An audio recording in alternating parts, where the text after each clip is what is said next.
मूकं करोति वाचालं पङ्गुं लङ्घयते गिरिं यत्कृपातमहं वन्दे परमानन्दमाधवम्।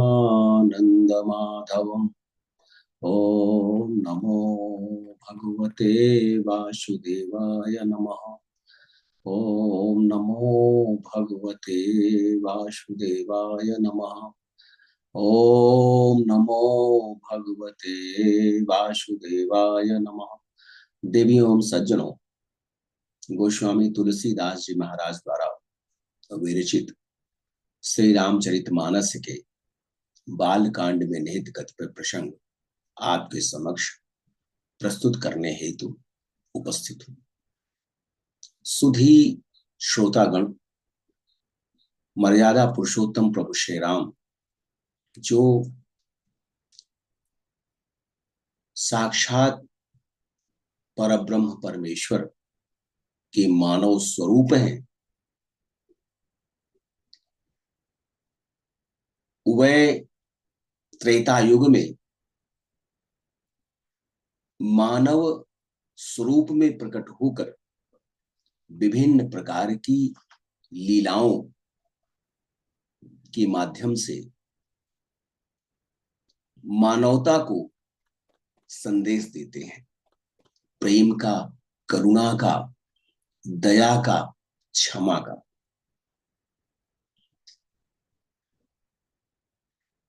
महाराज प्रताप भानु जो कैकेय देश के चक्रवर्ती सम्राट हैं, अपने द्वारा पराजित कपटी वेशधारी मुनि के आश्रम में वे उसके मायाजाल में फंस चुके। वह कपटी मुनि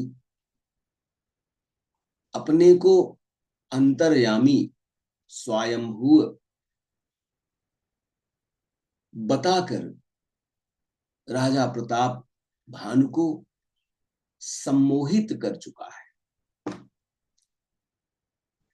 अपने और महाराज प्रताप भानु के मिलने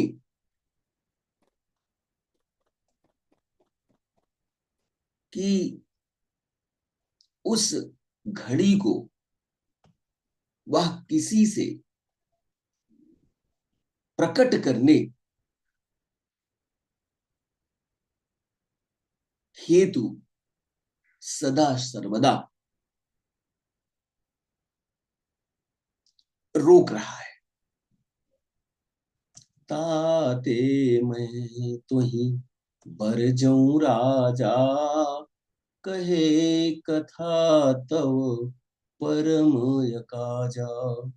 छठे श्रवण यह परत कहानी, नास तुम्हार सत्य मम बानी। वह कपटी मुनि वेशधारी छद्मवेशी राजा जो महाराज प्रताप भानु से पराजित हो चुका है, वो कहता है, हे राजन, मैं तुमको अपने इस मिलन के संदर्भ में किसी और से चर्चा करने हेतु इसलिए मना कर रहा हूं, इसलिए रोक रहा हूं कि इस प्रसंग को किसी अन्य से कहने मात्र से तुम्हारी बहुत क्षति हो जाएगी, तुम्हारा सर्वनाश हो जाएगा। मेरे और तुम्हारे मिलन की यह बात छठे कान में पड़ते ही तुम्हारा सर्वनाश हो जाएगा। यह मेरा सत्य वचन है।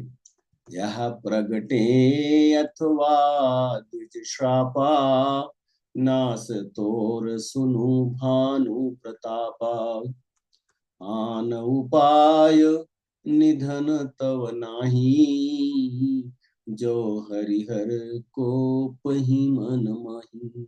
हे प्रताप भानु, सुनो, इस बात के प्रकट करने से अथवा ब्राह्मणों के शाप से तुम्हारा नाश होगा, और किसी उपाय से, चाहे वो ब्रह्मा और शंकर भी मन में क्रोधित हो जाएं, किंतु तुम्हारा नुकसान नहीं होगा, तुम्हारी मृत्यु नहीं होगी।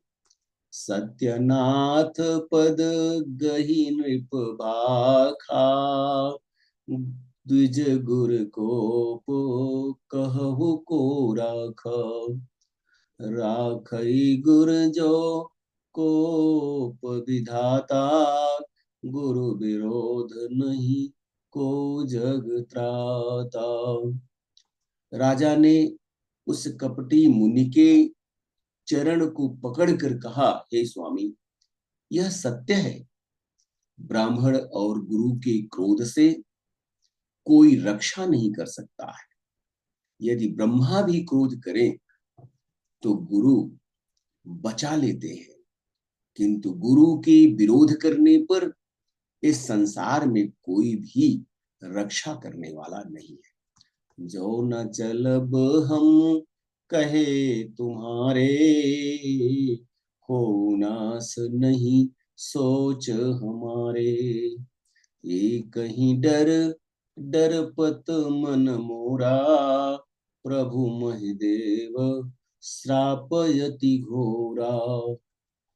हे मुनिवर, यदि मैं आपके कथनानुसार नहीं चलूंगा तो भले ही मेरा नाश हो जाए, मुझे इसकी चिंता नहीं है।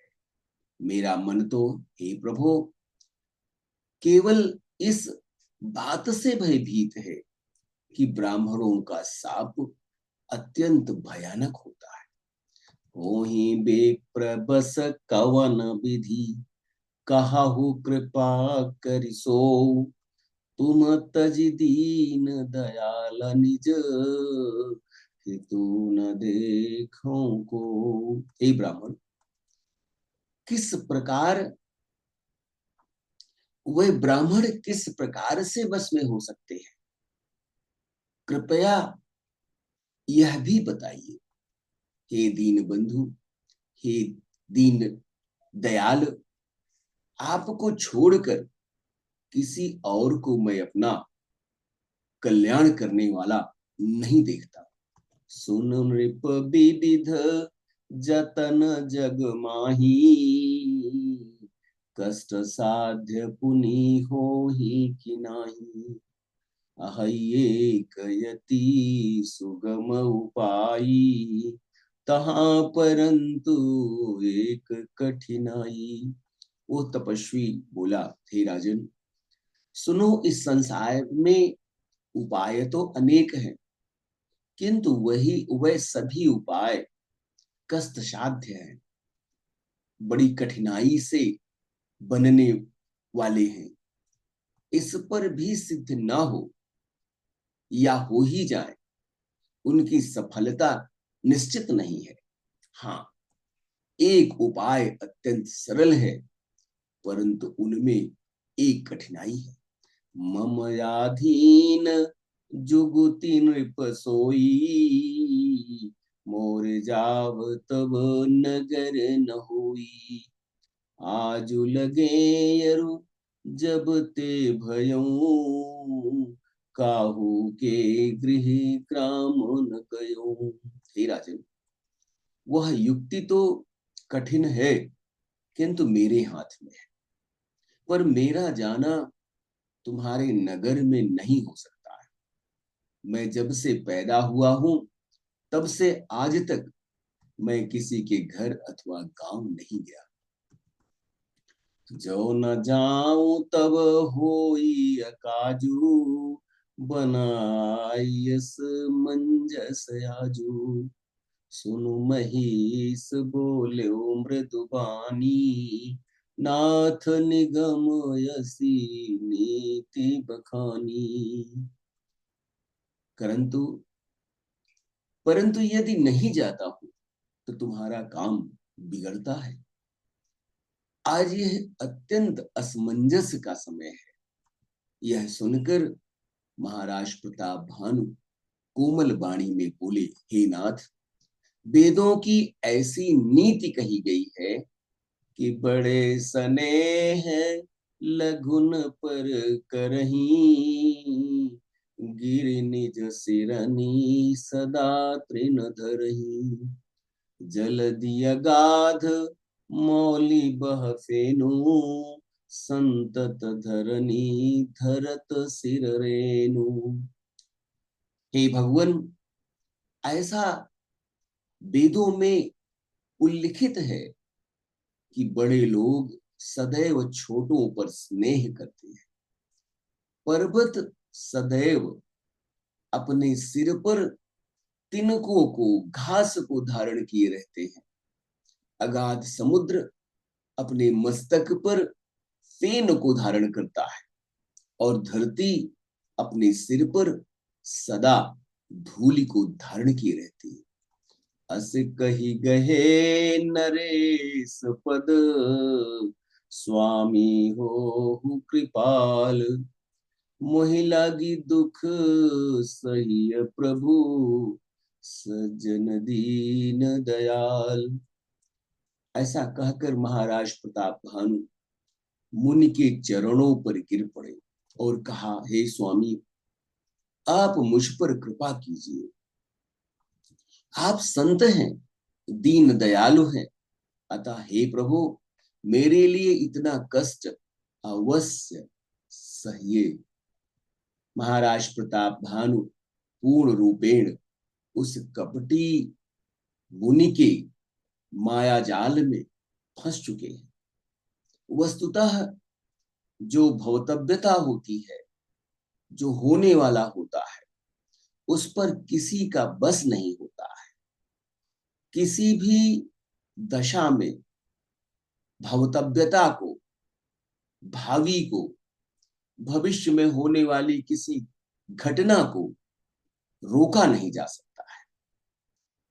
इसी माया जाल में, इसी मोहपाश में महाराज प्रताप भानु जैसे चक्रवर्ती, परम विवेकी, धर्म पारायण राजा फंस चुके हैं।